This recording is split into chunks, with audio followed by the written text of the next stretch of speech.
Hi let's back orders of today. ఈరోజు అయితే మనకి 2 శారీస్ అయితే వచ్చాయి. హెవీ క్రోషా అనమాట.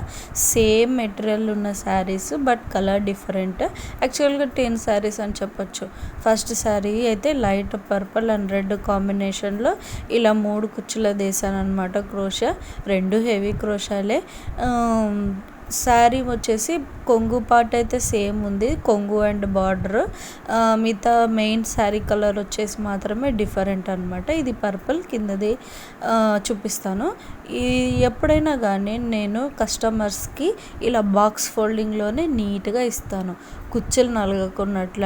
క్రోషా కూడా ఓపెన్ చేసి చూస్తే ఐరన్ చేసినట్లు ఉండాలన్నమాట. కానీ ఐరన్ అయితే నేను చెయ్యను, ఇలా నీట్గా బాక్స్ ఫోల్డింగ్ చేసి ఇస్తాను. చూసారా ఎలా నీట్గా బాక్స్లో అయితే ఈజీగా పడుతుందన్నమాట.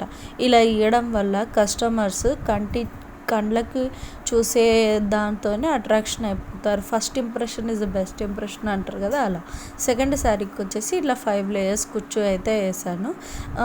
సింగిల్ కుచ్చే, కాకపోతే క్రోషా మాత్రం 5 లేయర్స్ వస్తుందన్నమాట. సేమ్ చెప్పాను కదా, కొంగు part and border part same, but sari colour వచ్చేసి లైట్ ఆరెంజ్ అనమాట.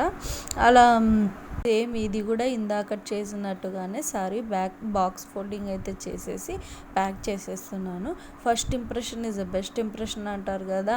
ఎప్పుడైతే కస్టమర్స్ చేతిలో మన శారీ పడుతుందో అప్పుడు ఇలా నీట్గా బాగా ఫోల్డింగ్స్తో నీట్గా ఉంటే కానీ మనకి అసలు కుచ్చులు కూడా చూడాల్సిన అవసరం లేదు. వీళ్ళు శారీస్ ఎంత కాస్ట్లీ అయినా కూడా భద్రంగా పెట్టుకుంటారు అనే నమ్మకంతో మళ్ళీ మనకి శారీస్ ఆర్డర్కి ఇవ్వాలని ఇలా ప్యాక్ చేస్తాను. నెక్స్ట్ వాళ్ళైతే మనకు బాక్స్ అయితే ఇవ్వలేదు, సో ఓకే జస్ట్ బ్యాగ్లో ఇచ్చేసారు. యాక్చువల్గా ఇవన్నీ లోకల్ ఆర్డర్సే అనమాట. ఇన్ కేస్ ఆన్లైన్ ఆర్డర్స్ ఉంటే షిప్పింగ్ ఛార్జెస్ మీరే పెట్టుకోగలిగితే వేసిస్తాను. నీట్గా స్టిక్కర్ ర్యాపింగ్ కూడా చేసిస్తాను అనమాట. ఇంతకీ నా శారీస్ కుచ్చులు ఎలా ఉన్నాయో చెప్పలేదు.